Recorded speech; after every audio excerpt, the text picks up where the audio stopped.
సామెతలు 4వ అధ్యాయం 1వ వచనం. కుమారులారా ఎవరిని అంటున్నారు?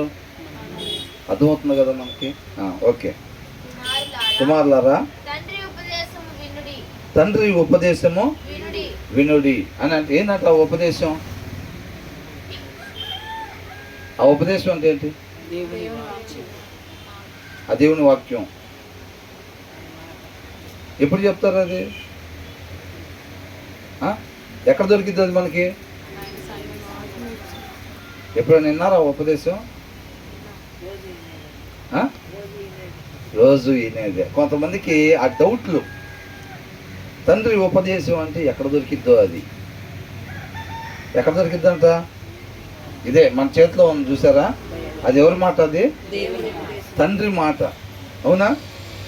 తండ్రి మాట. ఆయన కుమారుడైన యేసుక్రీస్తు వారి ద్వారా మనతో మాట్లాడుతున్నాడు అనమాట. తన ఉద్దేశాన్ని తెలియపరుస్తున్నాడు. సృష్టికర్త తన ఉద్దేశాన్ని తెలియపరుస్తూ ఉన్నాడు. సృష్టికి ఏ రీతిగా ఉండాలి, ఒక మనిషి ఏ రీతిగా మాత్రమే ఉండాలో తన ఉద్దేశాన్ని తెలియపరుస్తూ ఉన్నాడు. దాని ఉపదేశం అని చెప్తా ఉన్నారు అనమాట. అవునా? మన ఇంటి దగ్గర చక్కగా చదువుకుంటే ఆ యొక్క ఉపదేశం ఏంటో మనకి అర్థమవుతూ ఉండిద్ది. మనం ఇక్కడ కూడా విన్నా సరే ఇది కూడా తండ్రి యొక్క ఉపదేశం అన్నమాట. కుమారులారా తండ్రి ఉపదేశము వినుడి. ఉపదేశం వింటే ఏమొచ్చిద్దంట? వివేకం వచ్చిందంట. వివేకం అంటే ఏది చెయ్యాలో ఏది చెయ్యకూడదో మనకి తెలిసేది. అది తెలియపోతే మనకు నచ్చిందల్లే అవ చేసినట్టుగా మనకి ఏది నచ్చితే అది చేస్తాం. అలా చేస్తే ఏమైందంట తెలుసు కదా అందరికీ. అనుభవపూర్వకంగా అందరం కూడా పాపం చేసి మరణాన్ని తెచ్చుకొని ఉన్నాం. కాబట్టి ఏది చేయాలో ఏది చేయకూడదో తెలియకపోతే మనం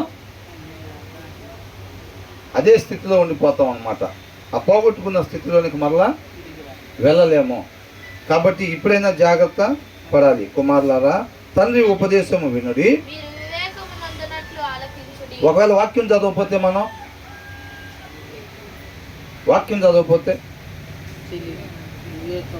ఏం చేయాలో ఏం చేయకూడదో తెలీదు. నీ వాక్యం నా పాదములకు దీపము. దీపం ఏం చేసిద్ది? స్ట్రీట్ లైట్ ఏమైంది? ఎటు వెళ్ళాలో ఎటు వెళ్ళకూడదో.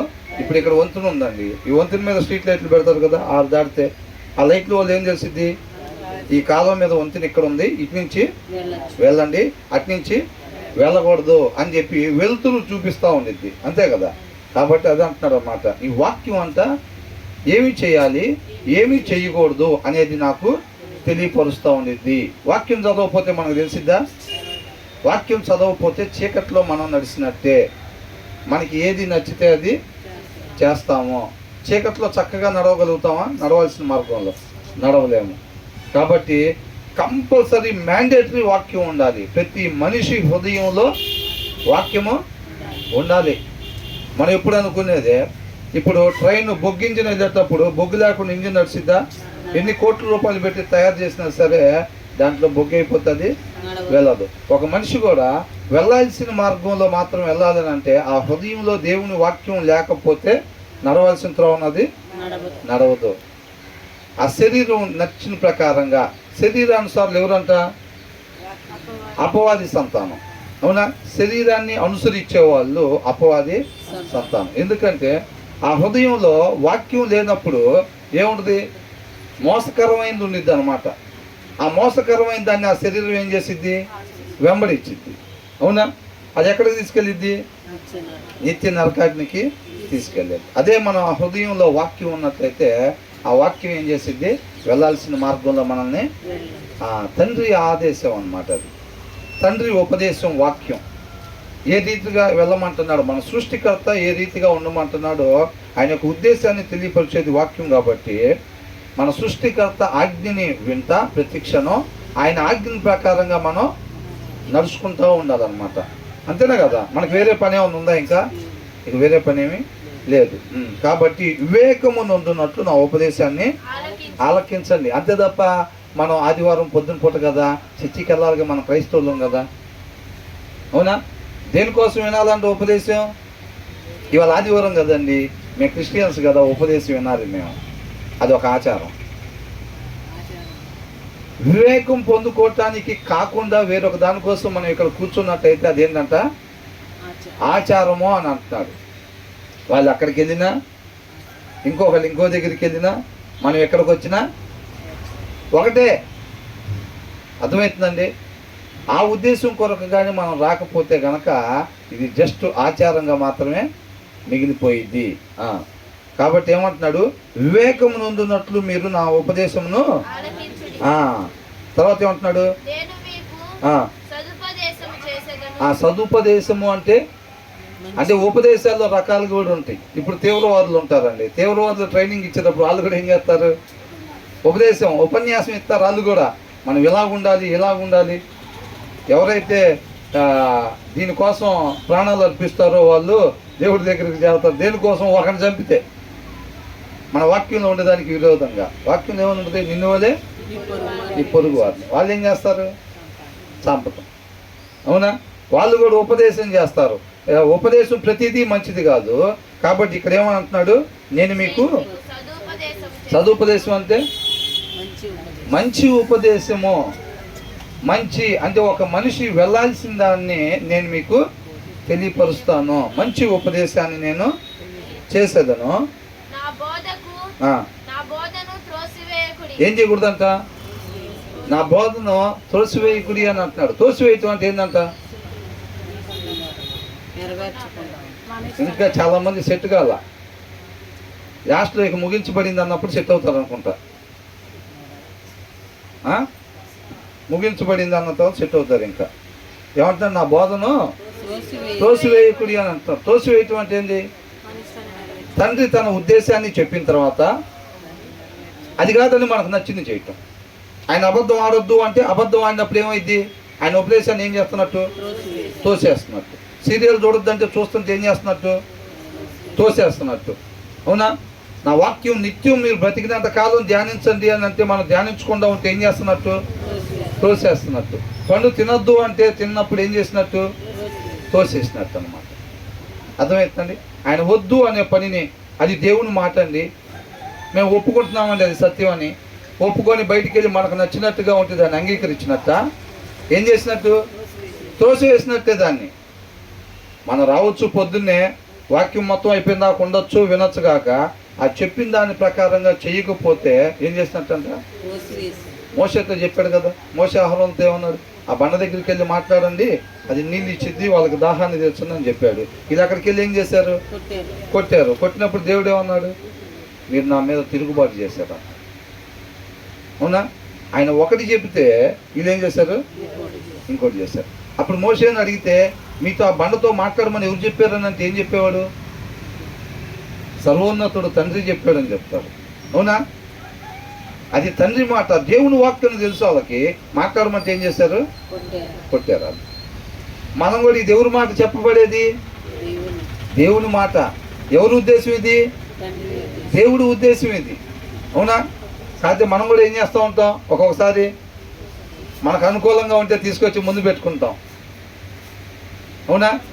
మనకి ఫర్ ఎగ్జాంపుల్ చెడ్డ మాటలు మాట్లాడే అలవాటు లేదు అనుకోండి, బూతులు మాట్లాడే అలవాటు లేదు అనుకోండి, దాంట్లో అలాంటివి పలకొద్దు అన్నప్పుడు అవును వాక్యాన్ని అనుసరించాలి మనం అంటాం.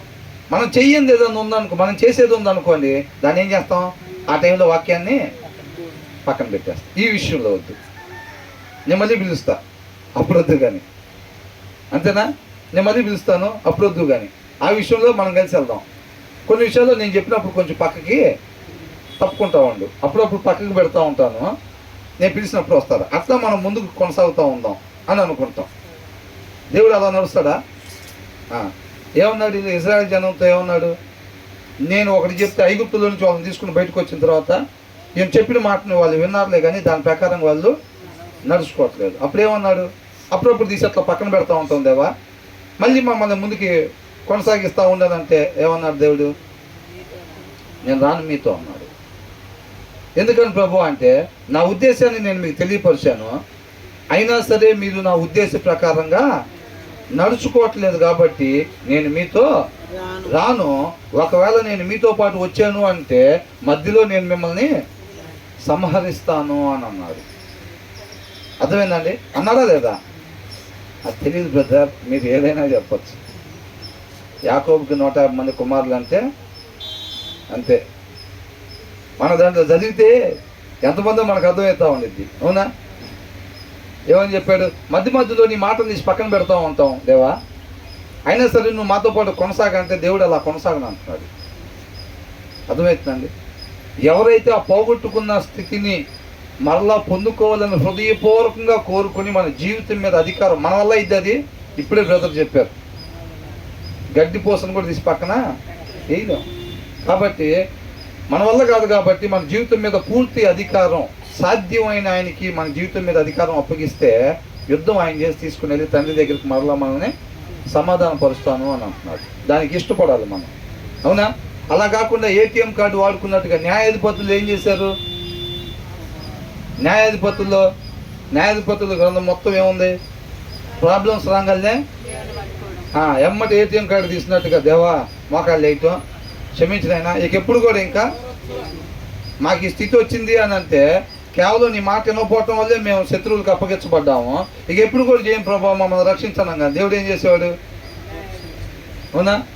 తల్లిదండ్రులు కూడా ఏం చేస్తారు? ఇక ఎప్పుడు మాట్లాడు, నీకు ఎప్పుడు దొంగతనం చేయడానగానే వదిలిపెడతారు, మళ్ళీ ఏం చేస్తారు? మళ్ళా మొదలు. అవునా? కాబట్టి వీళ్ళు ఏం చేస్తున్నారు? న్యాయాధిపతిని పంపిగానే న్యాయాధిపతి వచ్చి ఇలా రక్షిస్తున్నాడు. రక్షించగానే ఆ న్యాయాధిపతి బతుకున్నంత కాలం అంట వీళ్ళు దేవుడి మాట ప్రకారం ఉండేవాళ్ళు. ఆ న్యాయాధిపతి చనిపోగానే మళ్ళీ వీళ్ళ ఇష్టం వచ్చినట్టు వీళ్ళు ఉండేవాళ్ళు. దేవుడు ఏం చేసేవాడు? ఒకసారి హాస్పిటల్ దగ్గరికి, జనరల్ వార్డు దగ్గరికి పంపించాడు అనుకోండి. ఇప్పుడు మామూలుగా చెబుతుంటే కూర్చోబెట్టి చక్కగా చాపల కింద ఫ్యాన్లు పెట్టి చెబుతుంటే ఎట్లేదు అనుకోండి. ఎక్కడ చెప్తాడు? జనరల్ వార్డులో చెప్తాడు. జనరల్ వార్డులో చెప్పిన తర్వాత మంచం మీద మోకాలు లేస్తాం. ఇంటికాడ ఏంట్రా బాబు ఏసీ రూల్ అంటే కుదరదు చాలా పనులు ఉంటాయి అంటాం. అక్కడ ఏం చేద్దాం? అంత భయంకరంగా స్మెల్ అవుతున్నా, పక్కన వాళ్ళకి ఆల్రెడీ కాల్ ఆపరేషన్ చేసి అంత రక్తం కారుతా ఉన్నా అక్కడ మోకాలు ఏం పోతాం. అవునా? సరేలే అని చెప్పి తెలుసుకున్నాను, ప్రభువా నాయన నువ్వు ఇచ్చిన నాకు ఈ జీవితం నా ఇష్టానుసారంగా జీవించడం వల్ల నేను ఇక్కడికి చేరుకున్నా, పందులు పొట్టు తినే దగ్గరికి. ఇక ఎప్పుడు నేను అట్లా ఉన్నాను ప్రభువా, నీ ఆత్మ నడిపిన ప్రకారం నేను నడుచుకుంటాను, నీ ఉద్దేశం ఏందో తెలుసుకుంటాను. నేను ఇంటికి వెళ్ళి ప్రతిరోజు బైబిల్ చదివితే తీర్మానాలు తీసుకుంటారు అక్కడ ఈ తర్వాత దేవుడు తీసుకొస్తాడు. మళ్ళీ తీసుకురాగానే ఏమైంది? 3 రోజులు బాగానే ఉంటుంది. అవునా? డిసెంబర్ 31వ తారీఖు తీసుకుంటారు తీర్మానాలు, జనవరి 2వ తారీఖుకి అయిపోయింది. తర్వాత మళ్ళీ ఏం చేస్తారు? బైబిల్ అక్కడే ఉంటుంది, మన ఇష్టానుసారం మనం పోతూ ఉంటాం. తర్వాత ఏం చేస్తాడు? న్యాయాధిపతి చనిపోగానే వాళ్ళు ఇష్టం వచ్చినట్టున్నారు. తర్వాత దేవుడు ఏం చేస్తాడు? మరలా వాళ్ళని వదిలిపెట్టేస్తాడా? నా మాట వినలేదు వీళ్ళని తీర్పు వీళ్ళకి చెప్పకూడదు, ఇక నా ఉద్దేశాన్ని వీళ్ళకి చెప్పకుండా సైలెంట్గా తీర్పు తీసి నరకంలో పడేద్దాం అనుకుంటాడా? అనుకోడు. అవునా? ఆయన గుండెల మీద దంతున్నా సరే ఆయన ఏం చేస్తాడు? మరలా దగ్గరికి తీసుకుంటాడు. మళ్ళీ ఏం చేస్తాడు? మళ్ళీ న్యాయాధిపతిని మళ్ళీ శత్రువులకు అప్పగిస్తాడు. తెలుసుకోవాలి పిల్లలని. అప్పగించగానే వీళ్ళు ఏం చేస్తారు? ఇబ్బంది రాగానే మళ్ళీ ఏటీఎం కార్డుని మళ్ళీ తీస్తారు. ప్రభు ఇంకెప్పుడు నాయన అనగానే మళ్ళీ న్యాయాధిపతిని మళ్ళీ. అది ఎప్పటి నుంచి ఎప్పుడు దాకా? మొదటి నుంచి చివరి దాకా చేసిన పని అదే. చివరి అధ్యాయం చివరి వచనంలో ఏమైనా ఉంది? లేడు కాబట్టి ఎవరికి నచ్చినట్టుగా వాళ్ళు ఉన్నారు. మొదటి వచనం స్టార్టింగ్ దాంతోనే ఆరంభించబడి చివరిలో కూడా అంతమంది న్యాయాధిపతిని పంపించిన వాళ్ళు మాత్రం మార్చుకోవాలి. మళ్ళీ పద్ధతి మార్చుకోకపోతే ఈసారి జనరల్ వార్డు నుంచి ఎక్కడికి వెళ్ళింది? ఐసీయూకి వెళ్ళింది. అవునా? అక్కడ కూడా యాస్టీస్ మోకాలు. కొంతమంది తెలుసుకుంటారు, కొంతమంది ఏం చేస్తారు? దేవుడు ఇచ్చిన అవకాశాలను మొత్తం. సౌలు కూడా ఏం చేశాడు? వినియోగించుకున్నాడా? వినియోగించుకోలేదు. నేను వచ్చిన నాకు వెయిట్ చేయమని సమయాలు చెప్తే వెయిట్ చేయలే. అయినా సరే దేవుడు క్షమించి మళ్ళీ ఒకసారి అమాలేకులు మొత్తాన్ని నాశనం చేయమని చెప్తున్నాడు. దేవుని ఆజ్ఞ ఇదని అంటే అలాగే అని చెప్పి మళ్ళీ అసలు వాస్తవానికి దేవుడు మాట్లాడుకుని ఉండొచ్చా లేదా? అయినా అలా ఒకరిని శిక్షించటానికే ఎదురు చూసి ఆయన కాదు, ప్రతి ఒక్కరిని రక్షించడానికే ఆయన వచ్చాడు అనమాట.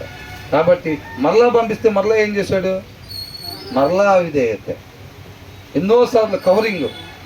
అప్పుడు కూడా అధ్యాయం మొత్తం మనం చక్కగా చదువుకున్నాం. ఏమంటున్నాడు? ఆ సౌండ్లు ఏంటి నాకు వినపడుతున్నాయి అంటే ఏమంటున్నాడు? క్షమించు ప్రభు అని అన్నాడా? లేదు, కవరింగ్. అవునా? మాట వినటం శ్రేష్టమైంది బలుల కన్నా అని అంటే, అయినా కవరింగ్ ఈ రోజులో చాలామంది ఏం చేస్తారు? కవరింగ్. శుక్రవారం పని పెట్టుకొని సాయంత్రం ఈ పని ఉంది కాబట్టి చర్చికి పోవాలా. అమ్మయ్య, ఎవరి దగ్గర తెలివితేటలు? దేవుని దగ్గర లోక తెలివితేటలు చూపించే ప్రయత్నం. ఆదివారం పొద్దున పని పెట్టుకొని ఇది ఉంది కాబట్టి మనం చర్చికి రాలేదు. మనుషులకు సరిపోతాయి ఈ రీజన్స్. దేవుడి దగ్గర ఎవరికి నష్టం? మనకే నష్టం. మనల్ని మనం మోసం చేసుకుంటున్నాం. అది రేపు ఈ సమాధానం అక్కడ చెప్పి మనం సేవ్ కావచ్చు అని అనుకుంటున్నాం. అది జ్ఞానం లేకపోవటం. ఆ జ్ఞానమే పొందుకోండి అని అంటున్నాడు. జ్ఞానం అంటే వీధుల్లో నిలబడి కేకలు వేస్తున్నాను అంటున్నాడు. అయినా ఎవరి దారుణాలు తిరుగుతున్నారంట. అవునా? కాబట్టి ఇక్కడ ఏమంటున్నాడు? సదుపదేశము, మంచి ఉపదేశాన్ని నేను చేస్తాను, నా బోధను త్రోసివేయబాకండి. మీరు పడిపోయిన ఆ బావిలో నుంచి, మరణంలో నుంచి, పాపంలో నుంచి బయటికి తీసుకురావడానికి తన కుమారుడైన యేసుక్రీస్తు అనే తాడుని వేసాడా లేదా? కాబట్టి దాన్ని జాగ్రత్తగా పట్టుకొని ఒక్కొక్కరు పైకి రండి. మీరు ఎలా రావాలో కూడా నేనే చెప్తాను అని అంటున్నాడు ఆయన. నా బోధను త్రోసివేయబాకండి అని అంటున్నాడు. తర్వాత ఏమంటున్నాడు? నా తండ్రికి నేను. ఇది ఎవరు రాసింది సామెతలు? ఇది సొలొమోను రాశాడు అనమాట. అవునా? అసలు స్టార్టింగ్లో ఎలాగుంటాడో మన సౌలు గురించి కూడా అనుకున్నాం కదా. సౌలు కూడా స్టార్టింగ్లో ఏంటి? నా ఇష్టజనమైన ఇశ్రాయేలుని ఏల్తానికి సౌలుని ఎన్నుకున్నాడు దేవుడు. నేను దానికి సమర్థుని కాదని చెప్పి వెళ్ళి సామాన్లు దాక్కున్నాడు. అవునా? తర్వాత ఏం చేస్తున్నాడు? చెప్పిన మాట వింటున్నాడా? ఎప్పుడైతే కుర్చీలోకి ఎక్కాడో తలకెక్కేసింది అంతే. ఇంకా ఆయన ఇష్టం. నేను అవిధేయత చూపించటం వలన నన్ను తీసేసి దేవుడు నిన్నెన్నుకున్నాడని ఆయన నోడుతోనే అంటూ ఉంటాడు దావీదుని. మళ్ళీ బడ్స్ తీసుకుని అమరపడతా ఉంటాడు. అవునా కదా? అంటే ఎవరికి విరోధంగా వెళ్తున్నాడు? దేవుడికి విరోధంగా వెళ్తున్నాడు. ఆ కుర్చీలో కూర్చున్న తర్వాత అంతకుముందు నేను సమర్థుని కాదు, దానికి నీ జనాన్ని ఏల్తానికి నేను సమర్థుని కాదు, అంత శక్తి నాకు లేదని అనుకున్నాను. సొలొమోను కూడా అసలు ఫస్ట్ మాట్లాడే మాటలు అసలు ఎలా మాట్లాడతాడో అసలు. అవునా? నా తండ్రి కూర్చున్న స్థానంలో నీ కృపచేత నన్ను కూర్చోబెట్టావు, కేవలం నా క్రియల వలన కాదు, నా శక్తి సామర్థ్యాల వలన కాదు, నీ కృప వల్లనే నన్ను ఇక్కడ కూర్చోబెట్టావు. నా తండ్రిని చివరి వరకు నువ్వే నడిపించావు, నువ్వు నడిపించడం వల్లే నా తండ్రి అలాగున్నాడు అని అనుకున్నాడు. ఏం కావాలని అంటే జ్ఞానం కావాలని అడిగాడు. జ్ఞానం ఈ లోకంలో చలామణి కావటానికా? కాదు, ఆయన చిత్తాన్ని మాత్రమే నెరవేర్చడం. స్టార్టింగ్లో చాలామంది తీర్మానం తీసుకున్నప్పుడు ఎట్లుంటారు? కొత్త పిచ్చోడు పొద్దురు అంటారు. ఆ చిల్లర డబ్బులు చూస్తుంటే చీకట పడిందా తెలియకుండానే ఇంకా వస్తాయి అని అడుగుతుంటాం. అదే రోజు అడుగుతున్నాడు ఏం చేస్తాడు? అదే రేపు కూడా వస్తాం, ఎట్లాగో పెద్ద చీకట పడుతుంది ఇంకా అనుకుంటాడు. అవునా? మన నీళ్ళలో మునిగి తీసినప్పుడు ఎట్లుంటుంది? లేదు, పంచాల్సిందే. ఇంకా కరపత్రికలు చాలా ఉన్నాయి. ఏంటంట? పంచాల్సిందే. అక్కడ ఏదో ఒకటి టీ తాగి, ఒక బండ తిని టీ తాగి చెయ్యాలి. అటు నుంచి అడిపోయి వాళ్ళ ఇంటికి కూడా స్వార్థ చెప్పాలి, వీళ్ళింటికి స్వార్థ చెప్పాలి. తర్వాత ఎట్లా ఉంటుంది? ఏముండదు, ఒక సీనియారిటీ తప్ప. నెలలో మునిగిలేసిన సీనియారిటీ తప్ప మిగతాది ఆ కసి దుప్పి నీటి వాగుల కొరకు ఆశపడినట్టుగా మనం ఎప్పటి వరకు? అంతం వరకు ఆశపడాలి. దాని విలువ తెలుసుకోవాలి. మన సత్తా ఏందో చూపెట్టాలి. దేంట్లో? విధేయతలో. అవునా? మనల్ని ఉపేక్షించుకోవటంలో. మనల్ని ఎంతగా ఉపేక్షించుకుంటే దేవుడు అంతగా వాడుకుంటాడు. మనల్ని అంతగా జీరో చేసుకోవాలి. మనకి ఈ రోజులో చేతగాంది అదే. జీరో చేసుకోవటం చేత కాదు. అవునా? జీరో చేసుకొని ఉంటే ఈ పని ఉండేదా? ఇస్కరేతు యోధా జీరో చేసుకొని ఉంటే ఆ పని ఉండేదా? లేదు. వాళ్ళ సొంత ఇష్టాలు లాకర్లో పెట్టుకొని ఉంటారు. అవునా? ఆ సొంత ఇష్టాలు కొన్ని లాకర్లో పెట్టుకొని ఉంటారు. పూర్తిగా విధేయతను చూపించారు. మిమ్మల్ని మీరు ఉపేక్షించుకోకుండా నన్ను వెంబడిస్తే ప్రయోజనం లేదంటున్నాడు.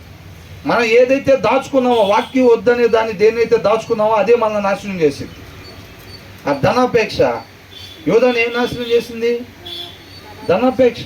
దేన్నైతే దాచుకున్నాడో అదే నాశనం చేసింది. ఆ లాకర్ లోపల వాక్యం వద్దు అన్నదాన్ని లాకర్ లోపల దేన్నైతే దాస్తామో అదే మనల్ని నాశనం చేసింది. చదవబట్టినట్టుగా బాడీ మొత్తానికి పట్టింది. అవునండి? కాబట్టి మనల్ని మనం పూర్తిగా ఉపేక్షించుకోవాలి, జీరో చేసుకోవాలి. మన జీవిత విధానం ఏంటి అని అంటే ఏం చెప్పాలి? వాక్యాన్ని అనుసరించటమే మా జీవిత విధానం. ఇక వేరొక విధానం లేదు. వేరొక విధానం ఉందంటే మన పని అయిపోయినట్టే. మరలా అంత దూరం ఎక్కి దర్రం జారి మళ్ళీ ఆ బావిలో పడినట్టే. అర్థమవుతుందండి? ప్రయోజనం ఏమైనా ఉందా? నేను ఇందాక అక్కడ దాకా ఎక్కిందండి, నన్ను కూడా తీసుకొని నిత్య జీవంలో ఒకటి తీసుకుంటారా? తీసుకో. దాని బయట ఎవరైతే ఉంటారో వాళ్ళకే నిత్య జీవం. అవునా కదా? కాబట్టి ఏమంటున్నాడు? నా బోధను త్రోసివేయకుడి, నా తండ్రికి నేను కుమారుడుగా నుంటిని, సుకుమారుడనై ఏక కుమారుడనై. సొలొమోను ఒకప్పుడు అంతే కదా ఉంది. అవునా? అలాగున్నాడంట. తర్వాత ఏమంటున్నాడు? తల్లిదండ్రులు ఎవరైతే వాక్యంలో నాటబడి ఉంటారో, తండ్రి మనకి ఏ రీతిగా ఉపదేశం ఇస్తున్నాడో అదే ఉపదేశాన్ని తల్లిదండ్రులు పిల్లలకు ఫార్వర్డ్ చేస్తారు. నుంచున్నప్పుడు, కూర్చున్నప్పుడు, త్రోవలో వెళ్ళేటప్పుడు, పడుకునేటప్పుడు పిల్లలకి ఏం చెప్పాలంట? ఈ లోకంలో ఏం సంపాదించుకోవాలి, ఎలాగుండాలి, ఎత్తుకుపోయి ఎట్లా వేయాలి అవి చెప్పాలా? విశ్వాసం ఏం చెప్పాలంట? తండ్రి ఉపదేశాన్ని, వాక్యాన్ని చెప్పాలంట పిల్లలకి. అవునండి? మరొక యేసుక్రీస్తు వలె జీవించే వారిని సొసైటీలోకి పంపించాలి. అంతేనా కదా? ఆ బాధ్యతతో కూడిన బ్లెస్సింగ్ దేవుడు మనకిచ్చాడు. గర్భఫలం దేవుడిచ్చి బహుమానం. కాబట్టి మన బుర్ర ఎక్కడన్నా ఉపయోగించడం పోయానంటే వాళ్ళ పని అయిపోయినట్టే, మన పని కూడా అయిపోయినట్టే. కాబట్టి మనం ఎంటీ మైండ్తో దేవుని యొక్క అధికారానికి అప్పగించుకోవాలి మనల్ని, మన పిల్లల్ని. ఆయన ఉద్దేశ ప్రకారంగా మాత్రమే పిల్లల్ని పెంచే జ్ఞానాన్ని దయచే. జ్ఞానం అనేది చాలా పాత్ర పోషించింది. అది లేకపోతే లేనట్టే అని అంటున్నాడు. కాబట్టి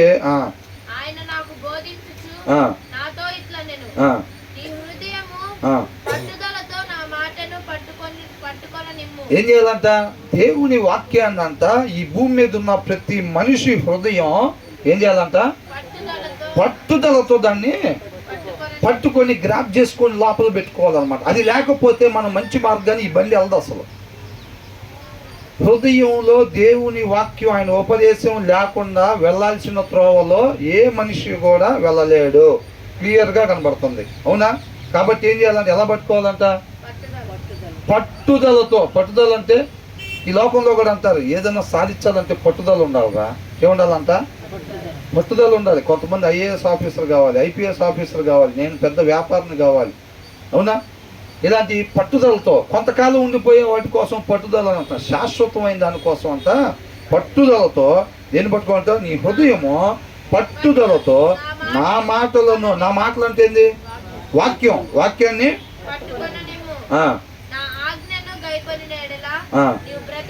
ఏంటంట? నా ఆజ్ఞలను నీవు బ్రతుకుదవు. ఏదైతే ఆయన వాక్యం ఏదైతే చెప్తుందో గైకొనటం అంటే దాని ప్రకారంగా నడుచుకోవటం. Keep my commands and you will live అని అన్నాడు. ఆజ్ఞలు మనం గైకొనకపోతే, ఆ ఉపదేశ ప్రకారంగా మనం ఉండకపోతే ఏమైంది? ఆ బావిలో ఉన్నట్టే. అవునా? బ్రతికుండటం అని అంటే ఆత్మీయంగా బ్రతికుండటం అని అర్థం. కాబట్టి ఆయన ఉపదేశ ప్రకారంగా ఆ వాక్యాన్ని అనుసరించినప్పుడు మాత్రమే మనం ఎలా ఉంటాం? ఆత్మీయంగా బ్రతికుంటాం అన్నమాట. అలాగే మనం పోగొట్టుకున్న స్థితికి చేరుకోవాలి. ఆ తర్వాత ఏమంటున్నాడు?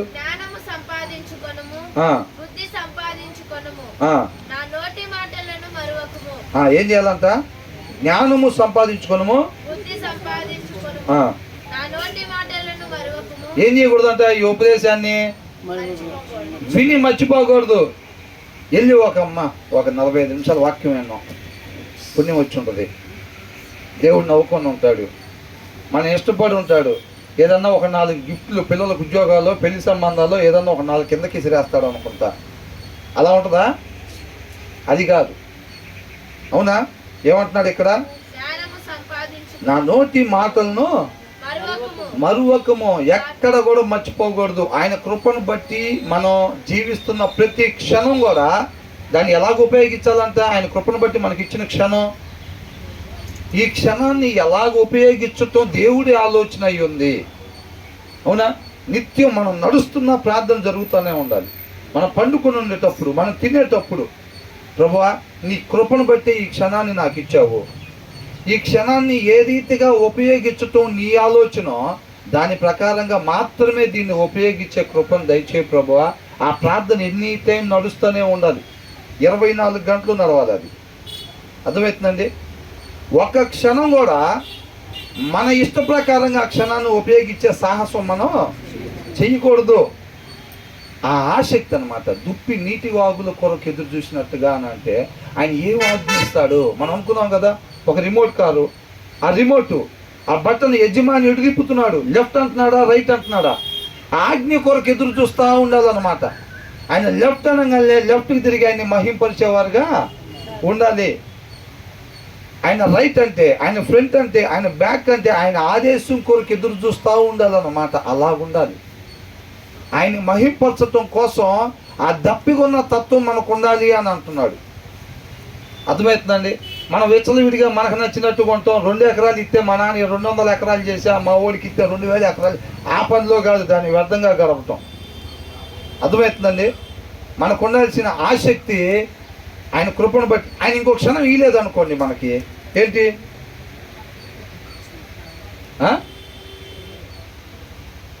ఆయన కృపను బట్టి మనకి ఇంకొక క్షణం ఇస్తే, ఇంకొక రోజు ఇస్తే, ఇంకొక వారం ఇస్తే, ఇంకొక నెల ఇస్తే, ఆయన ఆదేశం ప్రకారం మాత్రమే మనం నడిచి ఆయన్ని మహింపరచు. యేసుక్రీస్తు వారు అదే కదా చెప్పింది, నా ఇష్టాన్ని నెరవేర్చుకోవడానికి రాలేదు, నన్ను పంపించిన ఆయన చిత్తాన్ని నెరవేర్చడానికి వచ్చాను. ఇప్పుడు యేసుక్రీస్తు వారు కూడా మనిషిగా జన్మించిన తర్వాత తండ్రి నామాన్ని మహింపరచడానికే వచ్చాడు కదా. ఎలా మహింపరచాడంట, ఈ భూమి మీద నువ్వు నాకు ఇచ్చిన పని ఏదైతే ఉందో నేను దాన్ని సంపూర్ణంగా నెరవేర్చి నేను మహింపరచాను అంటున్నాడు. మనం కూడా ఆయన పోలి జీవించాలి. కాబట్టి మన తండ్రిని మహింపరచాలి అని అంటే ఈ భూమి మీద ఏ పని కొరకు ఆయన మనకు ఆ క్షణాన్ని ఇచ్చాడో, ఆ రోజుని ఇచ్చాడో, ఆ వారాన్ని ఇచ్చాడో, దాని కొరకు మాత్రమే జీవించి తండ్రిని మనం మహింపరిచేవారుగా. 33 సంవత్సరాలు ఇస్తే మళ్ళీ ఇంకొక 6 నెలలు ఇవ్వు, ఇంకో సంవత్సరం ఇవ్వు అని యేసుక్రీస్తు కదా. ఆయన ఇస్తే అది ఆయన నా మహిమ కొరకు ఉపయోగించాలి. అది ఇవ్వకపోయినా ఆయనకే మహిమ అప్పగించాలి అంతే. దాని కొరకు ఆ పనిలో బిజీగా ఉండాలి. యేసుక్రీస్తు వారు ఏమన్నారు, మేము నీ కోసం ఎతుకుతున్నాం, ఎక్కడ తప్పిపోయావు అని అంటే ఏమన్నాడు, ఆ తండ్రి పని మీద ఉండాలని మీకు తెలీదా అని అన్నాడు. మనం ఏ పని మీద ఉండాలి, మనకెందుకు చెప్పారు ఇది, మనం కూడా అదే పని మీద ఉండాలి అని. ఎప్పుడెప్పుడంట, ప్రతి క్షణం ఆయన కృపను బట్టి మనకి ఇచ్చిన ప్రతి క్షణం మనం అదే పని మీద ఉండాలి. ఆ ఆసక్తి ఉండాలి. ఎవరైతే ఆశపడే ప్రాణాన్ని దేవుడు ఏం చేస్తాడంట, తృప్తిపరుస్తానని అంటున్నాడు. ఆ ఆశ ఎవరిలో అయితే కనపడిద్దో, షోయింగ్ కాదు, జనాల కాదు షోయింగ్ పనిచేసింది, కానీ దేవుడి దగ్గర షోయింగ్ పనిచేయదు. అంతరంగంలో ఆ ఆశ ఎవరైతే ఉండిద్దో, ఈ లోకంలో దాన్ని సంపాదించాలి, పేరు సంపాదించాలి, పదవి సంపాదించాలి, డబ్బు సంపాదించాలి, ఆరోగ్యం సంపాదించాలి అని దేవుడికి కనపడుతుందా? తన సృష్టికర్త మాత్రం ఎవరైతే ఆయన ఉద్దేశాన్ని నెరవేర్చాలనే ఆశ కనపడుతుందా దేవుడు? అలా ఎవరైతే ఆశపడుతూ ఉంటారో వాళ్ళని దేవుడు తృప్తిపరుస్తాడు. దేవుడు ఆయన కృపను బట్టి మనం రక్షించుకునేదంట ముందుగా మన ద్వారా ఏ సత్క్రియలు అయితే చేయాలని ఆయన ఇష్టపడుతున్నాడో ఆ సత్క్రియలు మన ద్వారా జరిగేటట్టుగా మన విధేయతను చూపించాలి. సౌలు విధేయత చూపించలేదు, దావీదుని ఎన్నుకున్నాడు, ఆయన చిత్తాన్ని నెరవేర్చుకుంటూ ముందుకెళ్ళాడు. రేపు ఆయనతో పాటు దావీదు ఉంటాడు. సౌలు పరిస్థితి, మన విధేయత చూపించినంత మాత్రం ఆయన చిత్తం ఏం ఆగిపోదు, ఆయన చిత్తం ముందుకి కొనసాగుతూనే ఉంటుంది. రేపు ఆయనతో పాటు మనం ఉంటామా లేదా అనేది చూసుకోవాలి. అవునా? అబ్రాహాంకి ఇచ్చినట్టు, మోషేకి ఇచ్చినట్టు, దావీదుకి ఇచ్చినట్టు అవకాశం మనకు కూడా ఇచ్చాడు. ఇవాళ అంతమందిని మనం ముందు తీసుకొచ్చి పెట్టారు. ఎలా ఉండాలి, ఎలా ఉండకూడదో కూడా చక్కగా చూపించాడు. అవునా కదా? ఆ దినాన అబ్రాహాంకు ముందు ఉన్నారా నడుచుకోవటానికి? అప్పుడే కదా ఫస్ట్ పిలుచుకోవటం. అవునా? నోవాహు అంట 600 సంవత్సరాల కంట అప్పటికి ఈ దినాల్లో నీవే నా ఎదుట నీతిమంతుడిగా ఉన్నావని దేవుడి దగ్గర నుంచి సర్టిఫికేట్ పొందుతున్నాడు. 600 సంవత్సరాలు. మనకు 60 సంవత్సరాలు ఇస్తే ఎన్నిసార్లు పడటం లేకపోవటం ఇదే పని సరిపోతూ ఉంటుంది.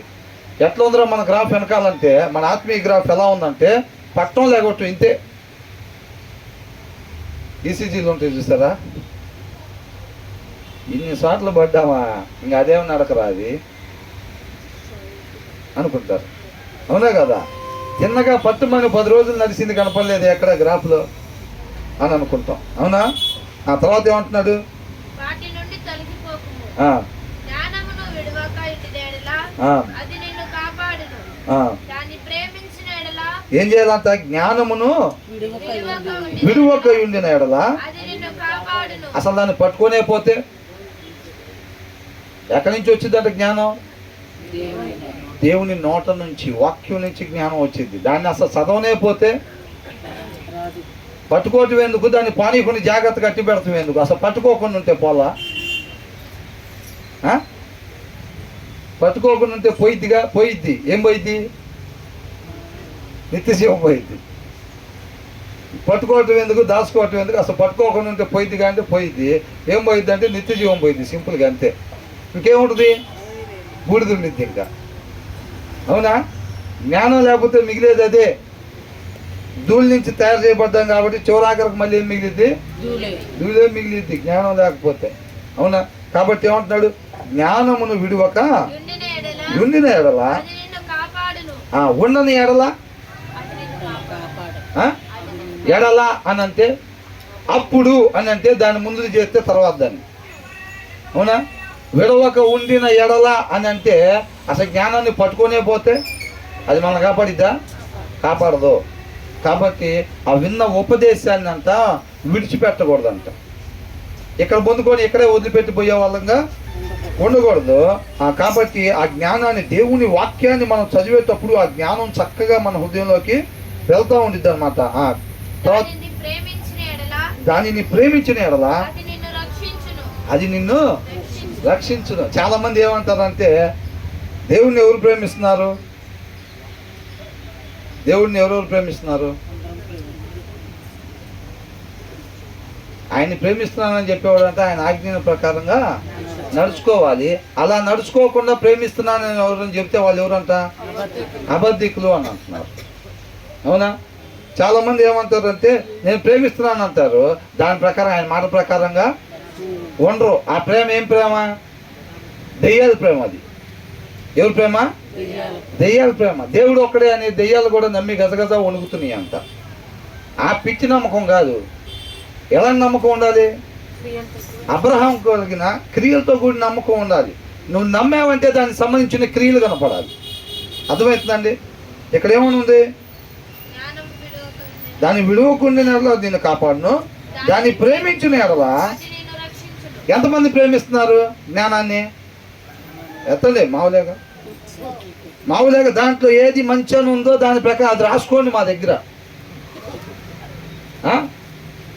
ఏది చెయ్యాలి ఏది చేయకూడదని ఉందో, ఏది చెయ్యాలి అని ఉందో వాటి దగ్గర ఏం చేయాలంట? ఏది చెయ్యాలి అని ఉందో అక్కడ రాసుకోండి మా పేరు. ఏది వద్దు అన్నారో అక్కడ మేము చేయకుండా ఉంటామని రాసుకోండి. అంతేనా? ఏమని అంటున్నాడు? దాన్ని ప్రేమించిన ఎడల అది నిన్ను. అది ప్రేమించటం అంటే, దాన్ని ప్రేమించటం అంటే నాకు మటన్ బిర్యానీ అంటే చాలా ఇష్టం అని చెప్పి ఎవరైనా తీసుకొచ్చి పెడితే నాకొద్దు అంటే అవి చెప్పాను అబద్ధాలు. 3 సార్లు తీసుకెళ్ళి ఇచ్చేవాడికి 3 సార్లు కూడా తెలియదు. దాని బదులు వేరేది నా కళ్ళ ముందు అక్కడే తిన్నాడు అని అంటే అదే నా ఇష్టం అంటే. కొంతమంది ఏం చేస్తారు?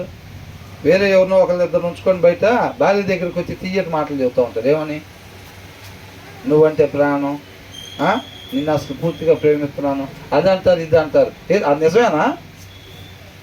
ఇది నిజమైతే అక్కడ అది ఎందుకు ఉంటుంది? అవునా? ఇది నిజమైతే అక్కడ అది ఎందుకు ఉంటుంది?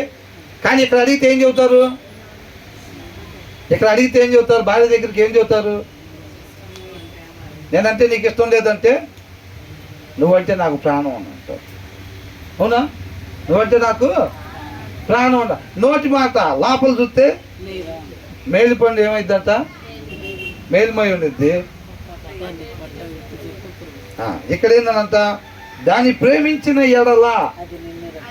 ప్రేమించకపోతే ఎంతమంది ప్రేమిస్తున్నారంటే టక్కన ఎత్తుతాం చెయ్యి.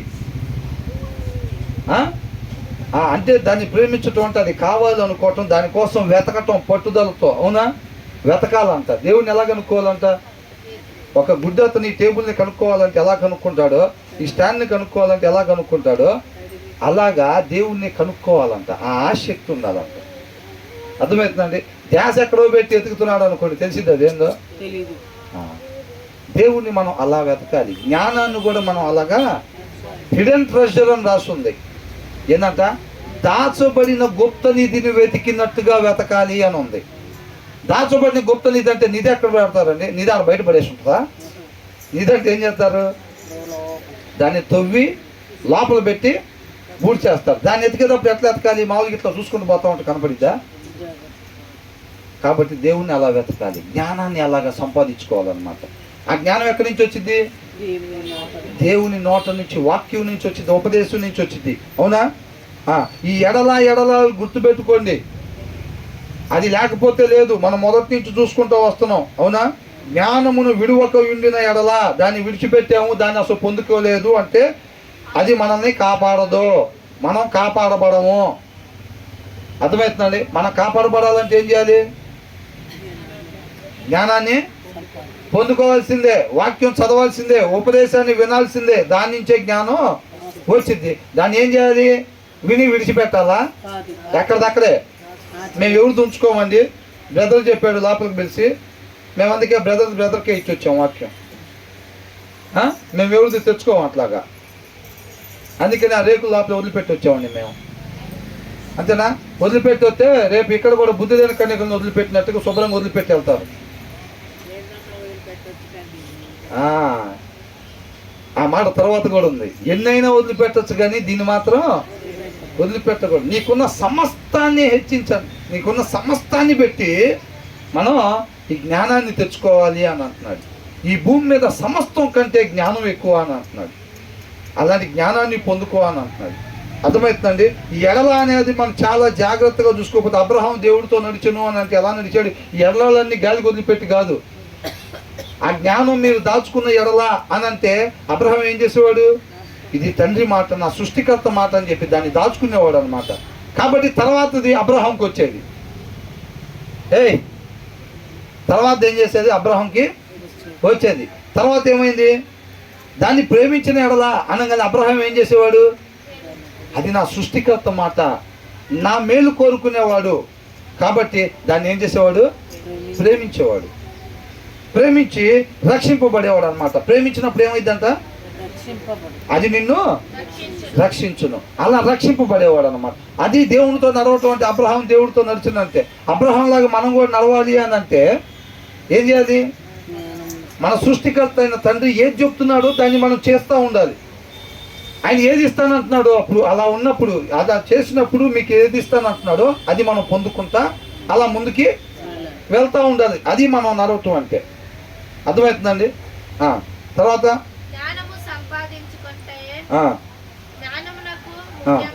ముఖ్యాంశము ఏం చేయాలంట? ఏమనుంది?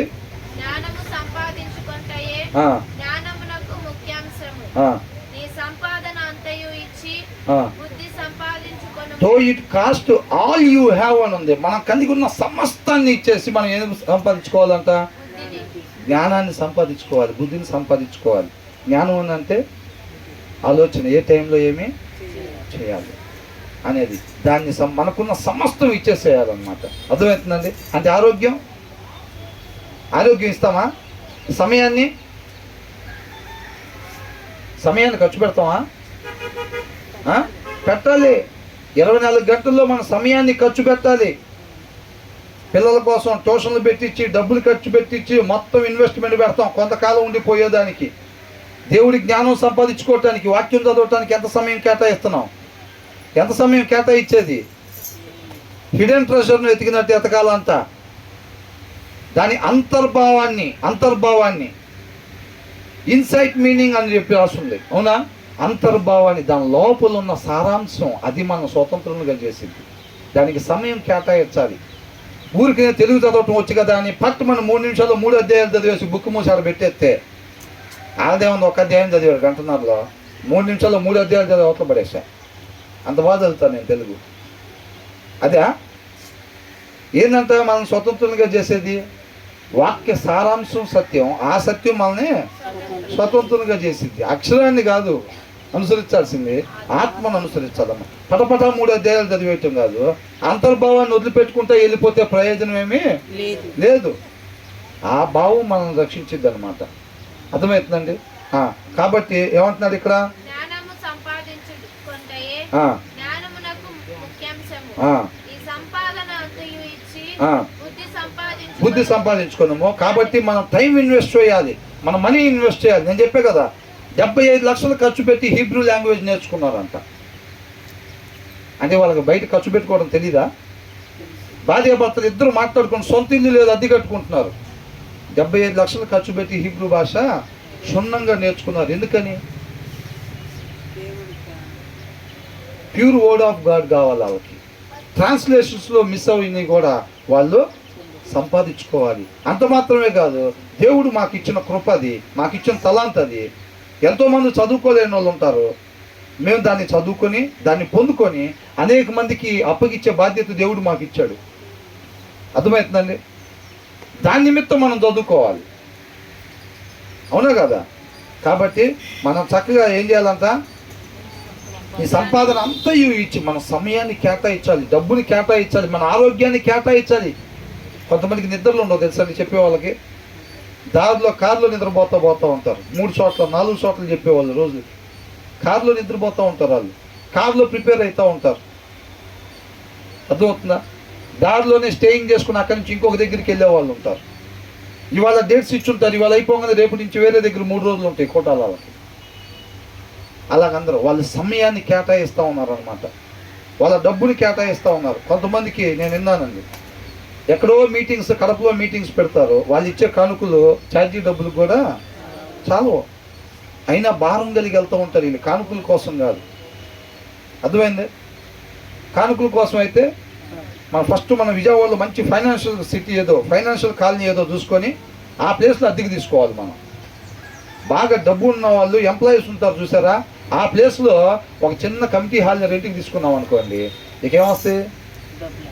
డబ్బులు. 2 సంవత్సరాల్లో పెద్ద చర్చి కట్టచ్చు మనం, అవునా? అట్ట అయిపోయింది. అదే ఇలాంటి దగ్గర అయితే దేవుడు మాకు ఇది చూపించాడండి, ఈ ప్లేస్లో ఏముంది, ఈ చాప అంత ఉంది పాక, దాని లోపలికి పోవాలండి భయపడ్డాం మేము అసలు. అలా ఉంది, ఇది చూపించాడు అని అన్నాడు. అర్థమవుతుందా?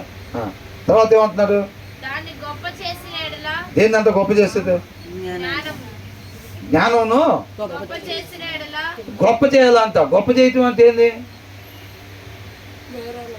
అసలు నువ్వంటే నాకు చాలా ఇష్టం అని చెప్పి వాళ్ళతో సమయం గడపపోతుంటే, వాళ్ళకి సమయం ఇవ్వపోతుంటే,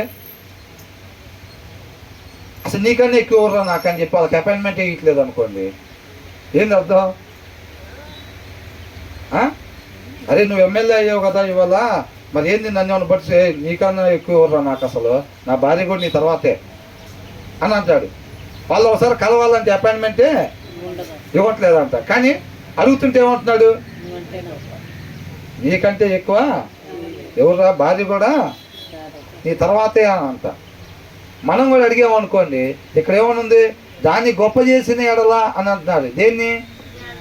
జ్ఞానాన్ని. మనం గొప్ప చేద్దాం వద్దా? ఎంతమందికి ఉందా ఉద్దేశం? జ్ఞానాన్ని గొప్ప చేయటం అంటే ఏంది? దానికోసం సమయం కేటాయించాలి. నువ్వు నా జీవితంలో చాలా ప్రాముఖ్యం, అర్థమవుతుందండి అని దానికి సంబంధించిన క్రియలు కనపడాలి. ఉట్టి నోటి మాట జ్ఞానాన్ని, నేను నిన్ను గొప్ప చేస్తాను, నువ్వంటే నాకు ఇష్టం, నేను నిన్ను ప్రేమిస్తా అని చెప్పి దానికోసం అసలు సమయమే కేటాయించకపోతుంటే అవన్నీ ఏ మాటలు? ఒత్తు మాటలు అయ్యి. నీ తర్వాత ఎవరైనా అని చెప్పి అపాయింట్మెంట్ కూడా ఇవ్వకుండా ఉంటారు చూసారా, అట్లాంటి దానికి సమయం కేటాయించాలి.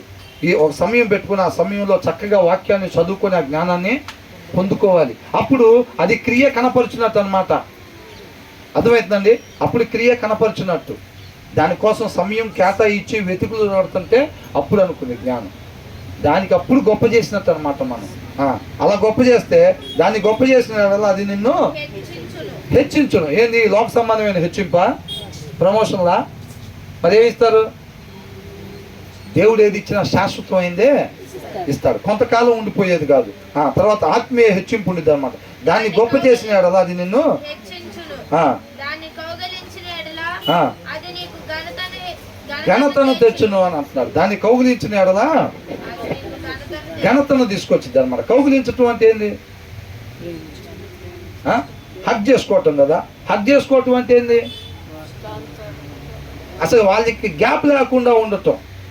గ్యాప్ లేకుండా, జ్ఞానంకి మనకి ఎడబాటు అనేది ఉండకూడదు. కొంతకాలం వాక్యం చదవటం, నిన్న మొన్న చదివేంగా, ఇవాళ రేపు చదవకపోతే ఏమైంది?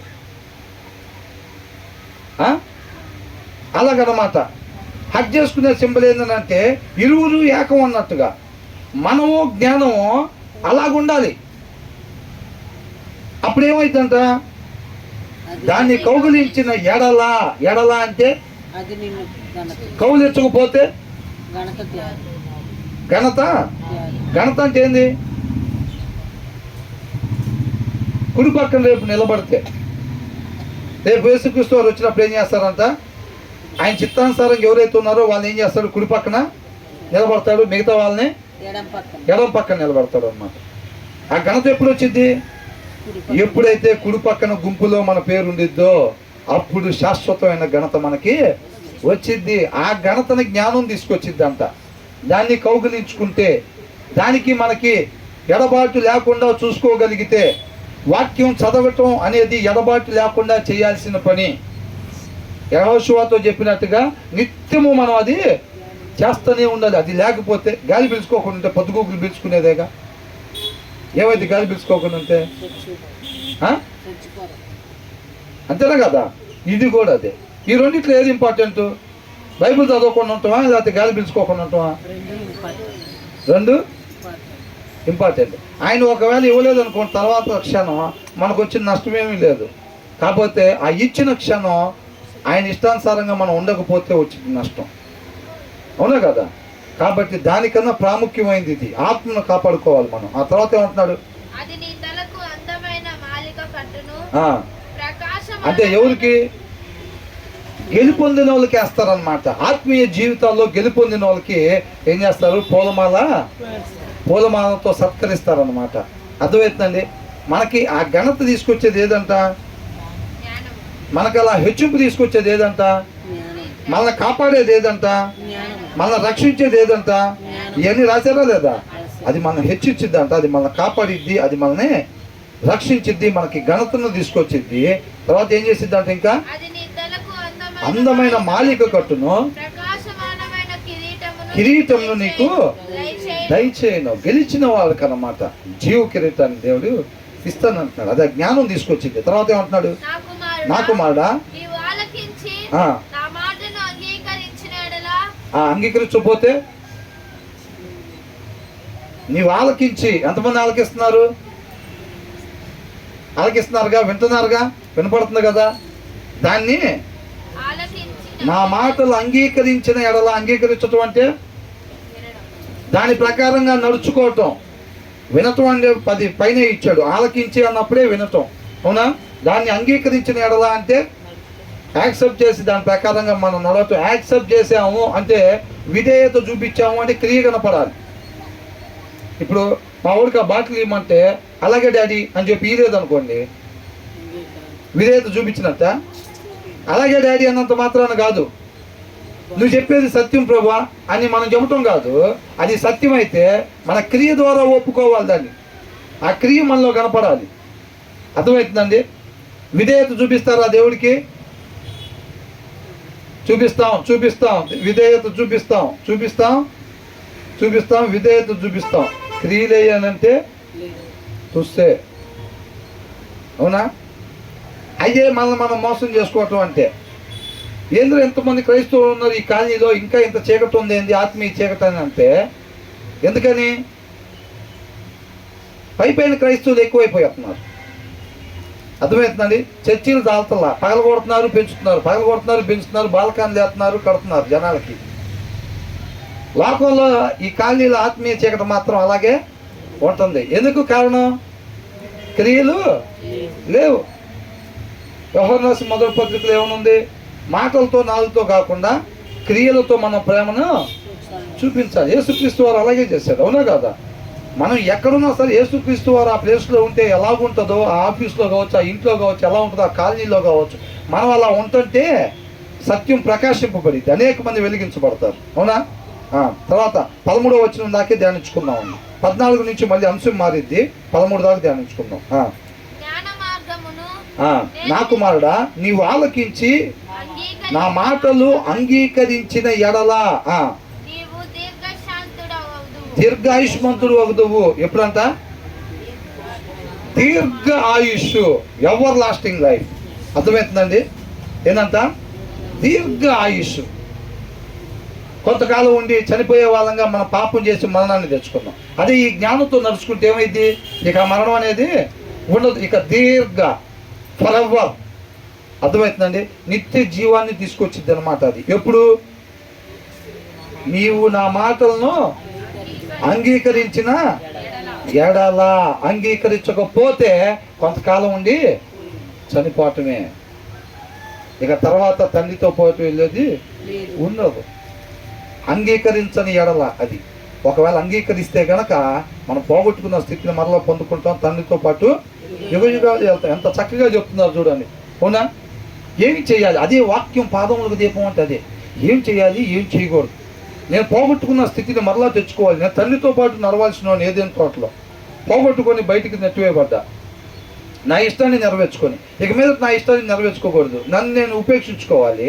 ఆయన ఉద్దేశ ప్రకారంగా ఆయన ఏదైతే చేయమంటున్నాడో దాని ప్రకారంగా మాత్రమే నేను అడుగులు వేసుకుంటా వెళ్తే, ఆయన ఎక్కడెక్కడ కాలు పెట్టమంటున్నాడు అక్కడెక్కడ కాలు పెట్టుకుంటూ వెళ్తే నేను ఈ బావిలో నుంచి, పడిపోయిన బావిలో నుంచి మరలా నేను తండ్రి దగ్గరికి చేరుకుంటాను అని చెప్పి నేనే మార్గం అంటున్నాడు. ఆయన చక్కగా తెలియపరుస్తున్నాడు. అవునా?